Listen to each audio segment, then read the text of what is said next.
घमंडे टूरी तोला लंदन के पानी में, लेकिन बड़ा मजा है हमरो खपरा उछानी में। बड़ घमंडे टूरी तोला लंदन के पानी में, लेकिन बड़ा मजा है हमरो खपरा उछानी में। तोला का पटाना है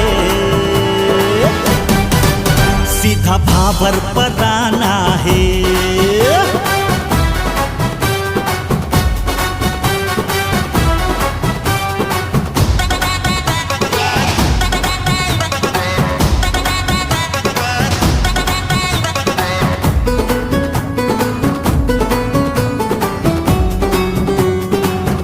आजा डाली आँखी ले आँखी लड़ा लेथन, ए डाली आँखी ले आँखी लड़ा लेथन और इहे अक्ति में बिहाव मढ़ा लेथन।